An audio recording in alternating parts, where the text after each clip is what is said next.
Brothers and sisters, I hope you Mes frères et sœurs, j'espère que ceux d'entre vous qui sont de passage à Salt Lake City prendront le temps d'admirer les couleurs et les parfums des magnifiques fleurs printanières qui entourent le temple de Salt Lake City. Le printemps apporte un renouveau de lumière et de vie, nous rappelant, par le cycle des saisons, la vie, le sacrifice et la résurrection de notre Rédempteur, Jésus-Christ, car tout rend témoignage de lui. En contraste avec ce beau décor printanier et sa symbolique d'espérance, il y a un monde d'incertitude, de complexité et de confusion. Les exigences de la vie quotidienne peuvent nous épuiser, les études, le travail, l'éducation des enfants, l'administration et les appels de l'Église, les activités diverses et même la douleur et le chagrin d'une maladie ou d'un drame imprévu. Comment pouvons-nous libérer de ce dédale inextricable de difficultés et d'incertitudes pour trouver la paix de l'esprit et le bonheur? Nous sommes souvent comme ce jeune marchand de Boston qui, en 1849, comme le raconte l'histoire, fut pris dans la ferveur de la ruée vers l'or en Californie. Il vendit tous ses biens pour faire fortune dans les rivières de Californie, qui, selon ce qu'on lui avait dit, étaient remplies de pépites d'or si grosses qu'on pouvait à peine les soulever. Pendant des jours interminables, le jeune homme plongea son tamis dans la rivière et le ressortit vide. Sa seule récompense était un tas de plus en plus gros de cailloux. Découragé et démuni, il était prêt à tout laisser tomber, quand un jour un vieux prospecteur expérimenté lui dit « C'est un fameux tas de pierres que tu as là, mon garçon. » Le jeune homme répondit « Il n'y a pas d'or ici. Je rentre chez moi. » Le vieux prospecteur s'approcha du tas de pierres et dit « Ah si, il y a de l'or. Il suffit de savoir où le trouver. » Il prit 2 pierres dans ses mains, les frappa l'une contre l'autre. Une des pierres se fendit, découvrant plusieurs particules d'or brillantes au soleil. Remarquant un petit sac en cuir bombé, attaché à la taille du prospecteur, le jeune homme dit « Je cherche des pépites comme celles qui sont dans votre sac, pas simplement de petites particules. » Le vieux chercheur d'or tendit son sac au jeune homme qui regarda à l'intérieur, s'attendant à voir plusieurs grosses pépites. Il fut stupéfait de voir que le sac était rempli de milliers de particules d'or. Le vieux prospecteur dit « Mon garçon, il me semble que tu es si occupé à chercher des grosses pépites que tu oublies de remplir ton sac de ces précieuses particules d'or. L'accumulation patiente de ces petites particules m'a apporté une grande richesse. » Cette histoire illustre la vérité spirituelle enseignée par Alma, son fils et l'amant. C'est par des petites choses et simples, des choses petites et simples que de grandes choses sont réalisées.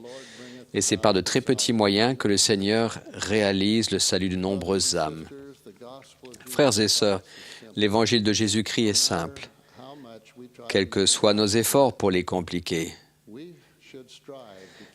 Nous devons nous efforcer de garder notre vie aussi simple, libre d'influences extérieures, concentrée sur les choses qui ont le plus d'importance. Quelles sont les choses simples et précieuses de l'Évangile qui apportent de la clarté et un but à notre vie? Que sont ces particules d'or de l'Évangile dont l'accumulation patiente tout au long de notre vie nous récompensera par le trésor suprême, le don précieux de la vie éternelle? Je crois qu'il y a un principe simple mais profond, sublime même, qui englobe la totalité de l'Évangile de Jésus-Christ. Si nous adoptons ce principe sans réserve et en faisons le centre de notre vie, il nous purifiera et nous sanctifiera de façon ou de sorte que nous pourrons vivre à nouveau en présence de Dieu. Le Sauveur a parlé de ce principe quand il a répondu aux pharisiens qui demandaient « Maître, quel est le plus grand commandement de la loi ?» Jésus lui répondit « Tu aimeras le Seigneur ton Dieu de tout ton cœur, de toute ton âme et de toute ta pensée. C'est le premier et le plus grand commandement. Et voici le second qui lui est semblable. Tu aimeras ton prochain comme toi-même. Ce n'est que lorsque nous aimons Dieu et le Christ de tout notre cœur, de toute notre âme et de toute notre pensée, que nous pouvons partager cet amour avec nos voisins par des actes de gentillesse et de service, la façon dont le Seigneur nous aimerait et nous servirait s'il était aujourd'hui parmi nous. Quand cet amour pur du Christ, la charité, nous enveloppe, nous pensons, nous ressentons et nous agissons davantage comme notre Père céleste et Jésus penseraient, ressentiraient et agiraient. Notre motivation et notre désir sincère sont identiques à ceux du Sauveur. Il a parlé de ce désir à ses apôtres la veille de sa crucifixion. Il a dit, « Je vous donne un commandement nouveau. Aimez-vous les uns les autres, comme je vous ai aimés. À ceci, tous connaîtront que vous êtes mes disciples, si vous avez de l'amour les uns pour les autres. » L'amour que le Sauveur décrit est un amour actif. Il ne se manifeste pas par de grandes actions héroïques, mais par des actes simples de gentillesse et de service. Il y a une infinité de façons de servir les autres et de les aimer, et une multitude de circonstances pour le faire. En voici quelques-unes. Tout d'abord, la charité commence au foyer. Le principe par excellence qui doit régir tout foyer est l'application de la règle d'or, la recommandation du Seigneur. Tout ce que vous voulez que les hommes fassent pour vous, faites-le de même pour eux. Pendant un instant, imaginez ce que vous ressentiriez si vous étiez en but à des paroles ou à des actes désobligeants. Par notre exemple, enseignons aux membres de notre famille d'avoir de l'amour les uns pour les autres. Un autre endroit où nous avons largement l'occasion de servir est l'Église. Nos paroisses et nos branches devraient être des lieux où la règle d'or guide toujours nos paroles et nos actions les uns envers les autres. En nous traitant les uns les autres gentiment, en prononçant des paroles de soutien et d'encouragement et en étant sensibles aux besoins des autres, nous pouvons contribuer à créer une unité empreinte d'amour parmi les membres de la paroisse. Là où il y a de la charité, il n'y a pas de place pour les commérages ou les paroles désagréables. Dans certains cas, les membres de la paroisse, tant adultes que jeunes, peuvent s'unir dans un service constructif pour faire du bien aux membres malades ou âgés. Il y a tout juste 2 semaines, le président de l'interrégion du Nord-Ouest de l'Amérique du Sud, Frère Nash, a rapporté qu'en affectant les forts en esprit à ceux qui sont faibles, il sauve des centaines d'adultes et de jeunes non pratiquants. Par l'amour et le service, un par un, ils reviennent. Ces actes de gentillesse créent un lien fort et durable entre tous les participants, tant ceux qui aident que ceux qui sont aidés. Il y a tant de beaux souvenirs liés à ce genre de service. Quand je pense à mes nombreuses années d'administration de l'Église, certains de mes souvenirs les plus intenses sont les moments où je suis allé, avec d'autres membres de la paroisse, aider. Par exemple, je me souviens avoir travaillé quand j'étais évêque avec plusieurs membres de ma paroisse à nettoyer la fosse d'ensilage de la ferme d'entraide du Pieux. Ce n'était pas une tâche agréable. Dans notre équipe de travail, un frère moins pratiquant, qui n'était pas venu à l'Église depuis de nombreuses années, avait été invité à se joindre à nous. À cause de l'amour et de la camaraderie qu'il a ressenti avec nous, tandis que nous travaillions et parlions dans cette fosse d'ensilage malodorante, il est revenu à l'Église et été scellé plus tard à sa femme et à ses enfants. Notre service commun était une bénédiction pour ses enfants, ses petits-enfants et maintenant ses arrière-petits-enfants. Beaucoup d'entre eux sont partis en mission, se sont mariés au temple, ont fondé une famille éternelle. Une grande œuvre accomplie par un acte simple, une petite particule d'or.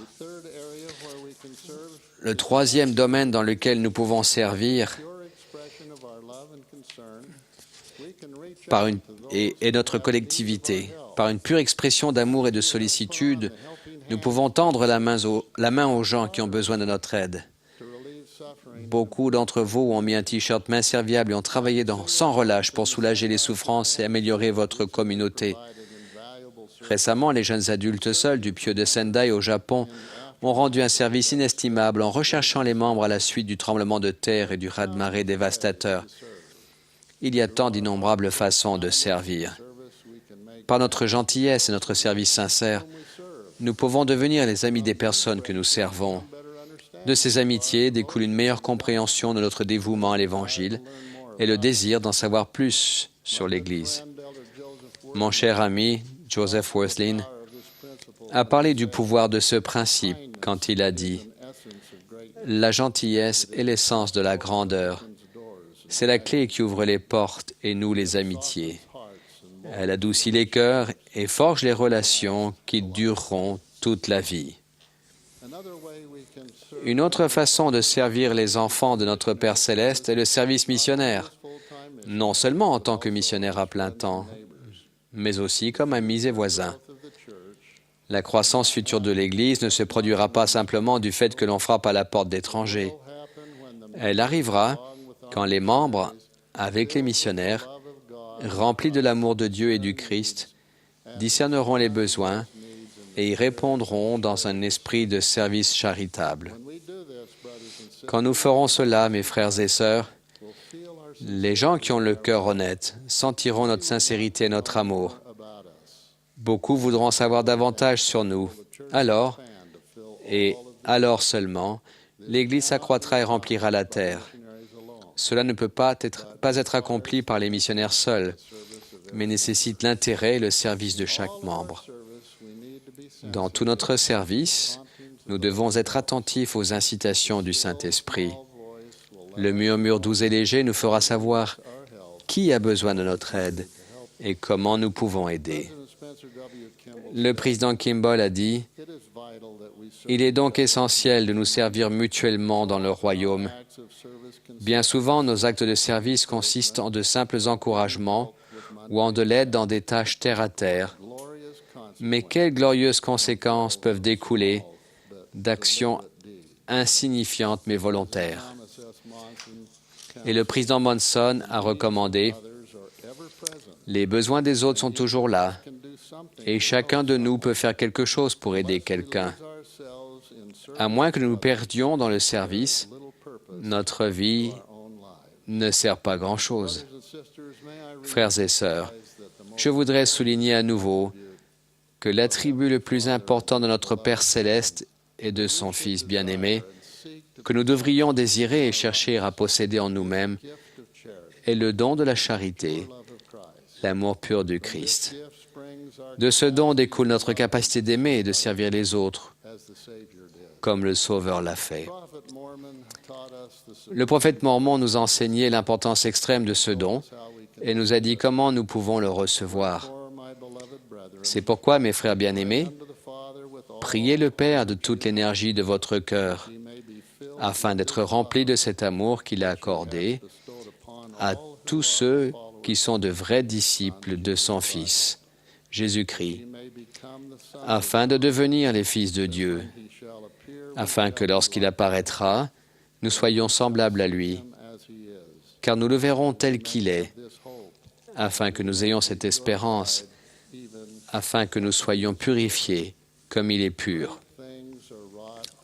On réalise de grandes choses grâce à des choses petites et simples, comme les petites particules d'or qui se sont accumulées avec le temps en un grand trésor.